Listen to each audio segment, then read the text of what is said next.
McFarlane's got too much Harley to handle. Here's your look at the new McFarlane Toys DC Multiverse. This is classic Harley Quinn.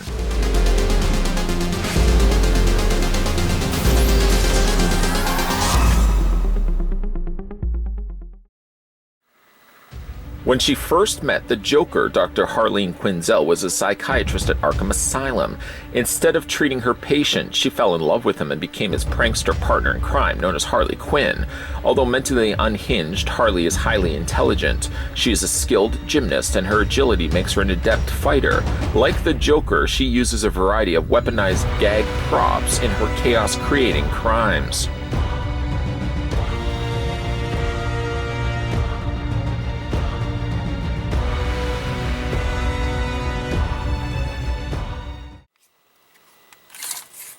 As we continue to make our way through the new McFarlane line of DC figures, the next one we're going to be having a look at is classic Harley Quinn, or Batman the Animated Series Harley Quinn.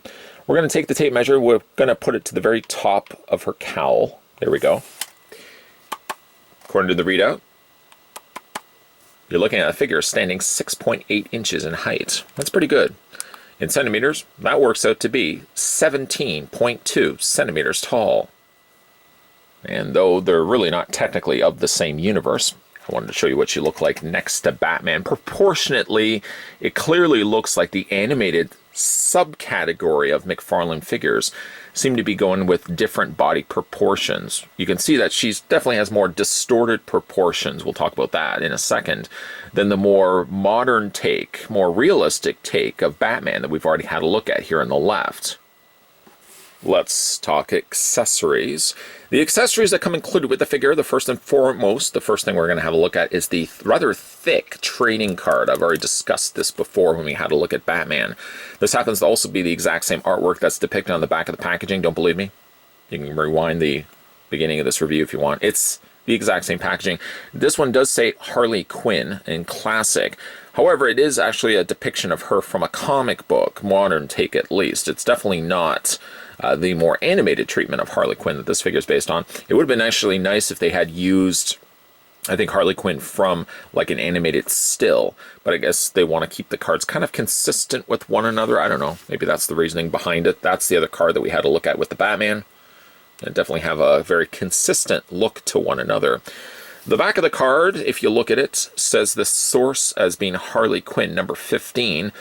Although again, like, this is 2002 comics, and yet clearly the figure is more geared around the Batman Animated Series treatment. Nonetheless, source is Harley Quinn number 15.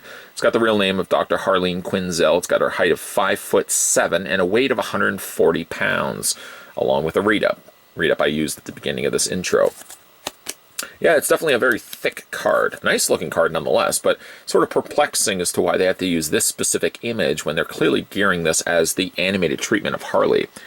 The other accessory she comes included with, rather familiar again, is the circular display stand done in black matte plastic with one singular peg, and then the DC logo brandished down below. That's the back of the stand. It's good for displaying the figure, most definitely if you want to be putting the figure in some dynamic poses.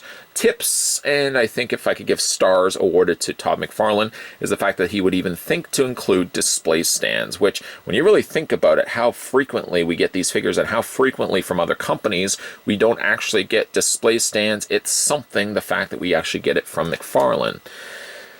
We'll have a look at the cap gun first. Some of the things that plague this particular figure are proportions. You might probably hear the term proportions being used frequently in this particular figure review. Proportionately, she does have a cap gun. Proportionately, though, it seems completely out of whack, or at least the way I'm looking at it. I get that this is supposed to be a more comic or cartoon-treated cap gun, so, you know, things like proportions, there's the P word again, could be a little off than more real-world looking cap guns. But I can't help but feel like the barrels should be a little longer. Should be about to right there. It's an awfully short and squatty cap gun.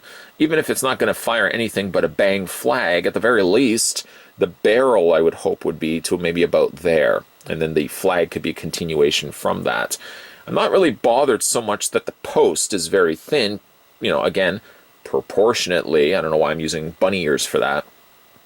The flag is fine. I think the flag wouldn't look as distorted. It's like the gun does when you look at it. You sort of try to piece together what's happening here. Something looks off and you don't know what it is. Well, I think, again, what it is that the barrel isn't long enough. So that all of a sudden when you shrink everything down, squatty everything down, that's not a word, and then you add a flag on the end of it, it does distort the look of the gun. I really think that the barrel, like I said, should be a little bit longer. Nonetheless, though, you've got bang done on both sides. And again, the post sticking out from that. I'm not going to be somebody that's going to break down the mechanics of how something works, but the flag, unless it has an extending telescopic pull, couldn't even fit inside that gun. Okay, I'm going to stop talking about that. We're going to show the accessories. I'm going to show you how they fit into her hand. It's something I forgot to actually talk about when we had a look at Batman. We'll put that down right there. The other thing I want to talk about, using, again, the word of the day. What is that word of the day? Proportions. She does come with a mallet. The mallet is nicely done, painted all the way around, and it does look like it's got like an actual wood grain to it. It's got the Harley Quinn deco done on the sides, and she's got a kind of a little smiley dead face on the one side there. If you know anything about cartoons and how characters die in cartoons, usually X is the indicator that somebody has died, or at least that they have gotten their clock run. If I'm believing most of what I'm reading and understanding from Tom and Jerry cartoons, I think it's generally, I think if you're dead, you've got X's on your eyes. Anyways, on the other side, there's a bullseye. The thing that's kind of disappointing about this, one of which is the fact that the actual handle isn't a continuation of the paint job that they actually did to the head. The head looks good, but I wish it was actually a continuation of the same color and care to the rest of the handle. The handle, it looks like it's got a grain to it, but unfortunately, minusing all of the paint that they put into the actual head, it does look like it's got a two-tone effect. Maybe that's what they're supposed to be pulling off here. That's the plan that they had in mind, but it does look off, doesn't it? Like, you should expect almost this color continued on its way.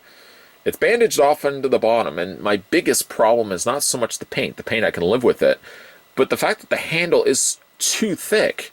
This is too thick of a handle. Now, I've had this issue before when we talked about Batman's Batarang. The Batarang definitely didn't have any issue fitting into his hand. It was awkward, yes, but it didn't have any real issues fitting into Batman's hand. Quite the contrary then when you're trying to fit the mallet into Harley's hand. Let me just show you guys right now. So all of the hands, that would have been including Batman, are slightly a little bit more softer plastic. I find Batman's was softer than Harley. The mallet does fit in her hand, but, I mean, you look at it. It's like a child holding a baseball bat, a normal adult-sized baseball bat. I feel like the handle should have been a little bit thinner. And again, I don't know completely what communication. Let me just go ahead and grab that mallet right now. I don't know what communication was in place between McFarlane's team and the team that eventually basically ran with the original production production figure, and then ran mass-produced pieces from that. Maybe there was a miscommunication. Maybe the handle wasn't supposed to be as broad as this, or again, for maybe the risk of these breaking, maybe McFarlane had to go with a thicker handle. I don't really know, but it definitely seems way too thick for Harley.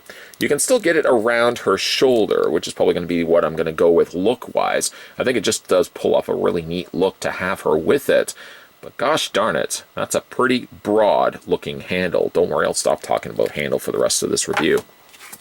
If you guys are also wondering, you can take the handle of the hammer, the handle of the gun, I should say. Talking about hammers and mallets, getting sidetracked here. But you can take the handle of the cap gun and fit it into her hand. But again, you're sort of experiencing the same issue. The handle is way too thick. You can get their finger around the trigger, so at least it's going to be firing off the bang flag, but the handle is way too thick for the figure. Not as bad necessarily as the mallet, but it's still definitely a thick accessory. We're going to stop using the word proportions, because if anybody was doing a drinking game about that now, I'm sure you would be under the table. Instead, what we're going to be doing is talking about this figure. I would like to perhaps usher in a terminology for buying figures, and that is package distortion. I don't think it's going to run, and I don't think anyone's going to turn it into a hashtag necessarily. But one thing that these figures are good examples at being are figures that are distorted by their packaging. In other words, when you do pick up these figures for yourself and you look at them through the window, kind of like a kid wiping the mirror, looking at his neighbor's next door window to see that she's cooked up a fresh pumpkin pie, breathing, of course, condensation to the mirror and wiping it off. I do feel like there's some distortion at play when you do look at these figures through their window. Like Harley Quinn, if you look at her just dead on, okay, like this, she seems off. More importantly, she seemed off on her head. I felt like this section right here was way too flat. I feel like perhaps the pom-poms weren't long enough sticking out, maybe not to that extent. But the figure definitely didn't have as much appeal to me when I saw images online, when I picked up the figure for myself, when I looked at the figure several times before starting the car and leaving the EB Games. I looked at it a couple of times, and I had a feeling I wasn't going to like this Harley Quinn. Sort of the same feeling I had when I look at the Batman from Detective Comics 1000. Yet, sure enough, when I get this thing out of the packaging, and I start looking at it from different angles, there's definitely a distortion that comes in play when you start looking at the figure from packaging to when you look at the figure in real person, in real hand. Now, the figure isn't perfect, not necessarily, but I think it's a pretty good looking Harley, and I might feel as if I gave her the bad, maybe I gave her the bad impression right first and foremost before I actually gave her a fair chance to win me over. If you look at her and I keep twisting her to the side, I think the real novice, I think the idea of really where you get the feel for the figure is where you turn the head sideways. Because sometimes when you look at it from the front, you don't get the full experience of a three-dimensional image. You're essentially looking at a two-dimensional image. But when you start turning it to the side, that's definitely animated Harley Quinn. Would I have gone with just a straight-out smile like this? I probably would have gone with a teeth showing myself. That's just me. I'm not a designer. I'm not Todd McFarlane. Boy, I wish I was Todd McFarlane, but I'm not Todd McFarlane. I definitely would go maybe with a full smile. This is one instance in which we actually have gotten a Harley Quinn that's smiling, but not actually showing teeth, which seems to usually be the case. And usually in case of that, the Harley Quinn usually has discolored or non-white teeth, just to kind of break up the fact that her face is so white. I'm liking this figure, and I really I did not have a feeling I was going to like this figure at all. Proportionally, like I said, there goes back to the word. There are some things that throw this figure off kilter, and I think it's probably the proportions of her body. Now, I have to kind of keep in mind that this is based on an animated version of Harley Quinn. So again, distortions for normal human anatomy have to be factored in, but she does have awfully broad hips, if I could be so bold. The other thing about this particular figure is that she does have this weird shape to her leg. Her leg doesn't run completely straight down.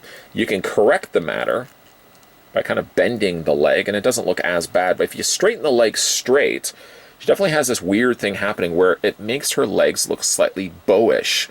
The biggest problem, of course, is the fact that they did put the hinge joint right at her ankles. They could not have put it any other place, but unfortunately it looks like she's got these swollen ankles because the hinge joint is happening right there. If I disclude and completely omit the fact, I know I said disclude, if I omit completely the ankles, which I think is my biggest problem with this figure, I generally can, in all honesty, sleep at night, take away the fact that the figure actually is quite good. Is it a perfect Harley Quinn? No. But looking at it from the side, maybe not from the front, but from the side, that might very well be one of the better animated Harley Quinns that we've gotten. And again, I'm keeping in mind the DC Collectibles Harley Quinn, which have always been good, but they haven't been dead on. This one is not dead on, don't get me wrong, but I think I was being a lot harsher to the figure before I actually opened it up, before I got some time to kind of spend with it.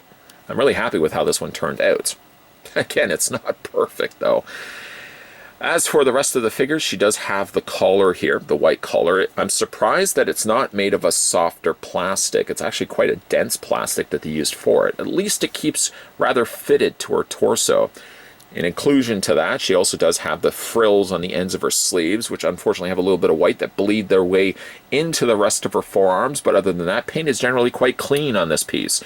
The alternating colors of the black and the red, I don't see a lot of mistakes, a lot of hiccups along the way. There's this section right here where there's a line that divides the black from the top section of the black.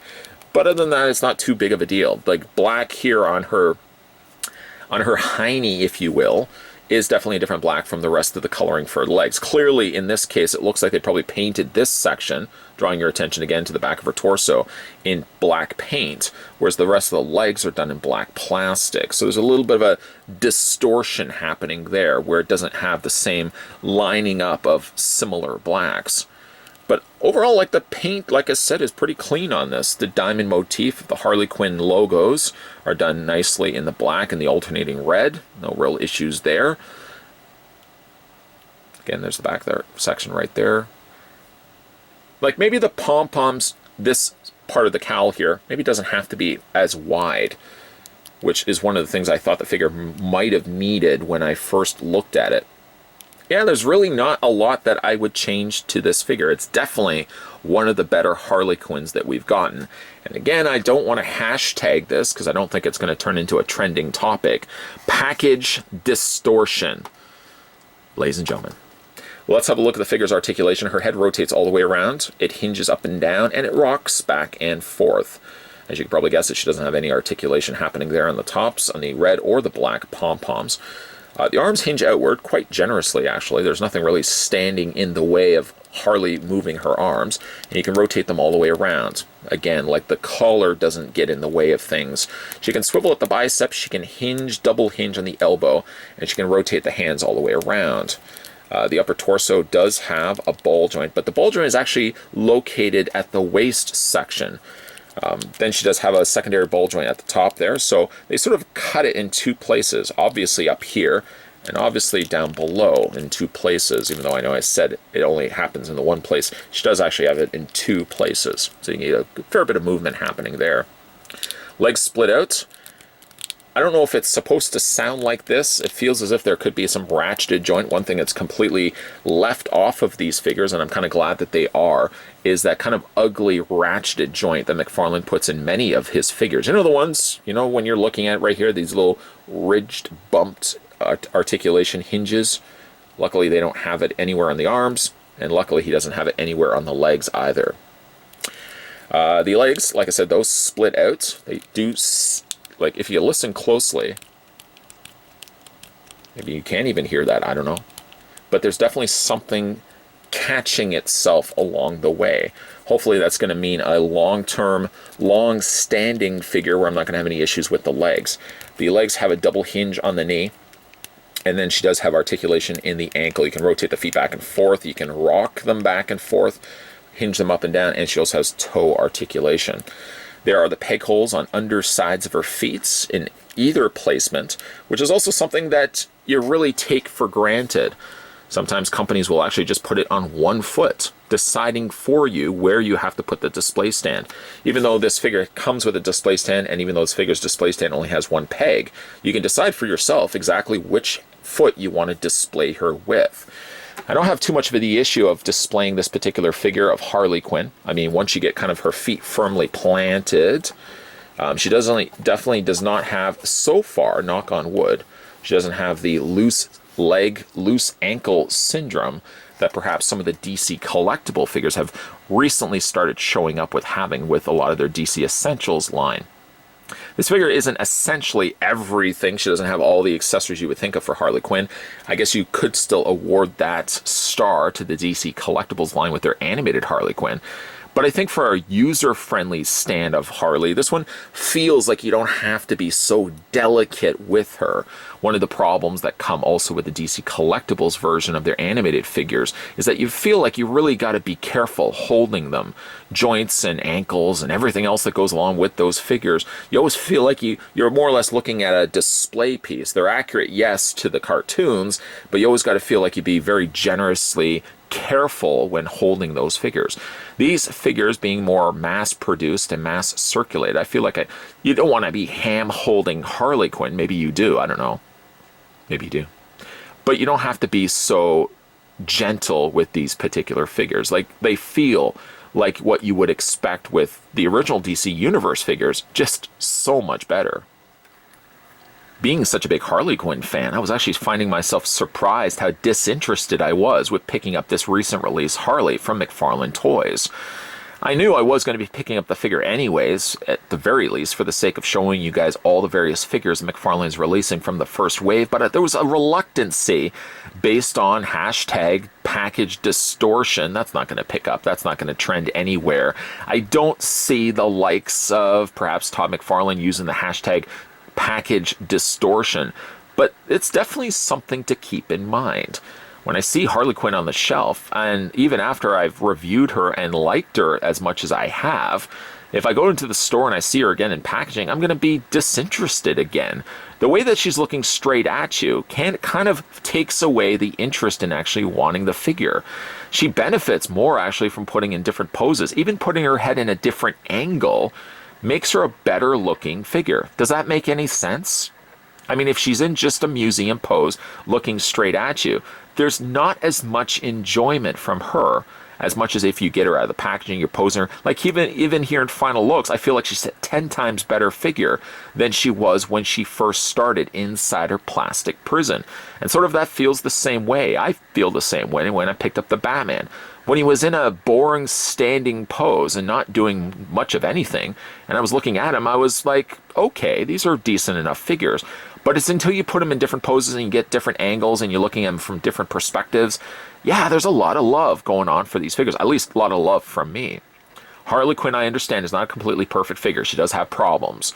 She sort of feels oddly shaped in some places, like her knees bend forward, or at least her part of her thigh leans forward while the back of her calf sort of angles back. It throws off her stance.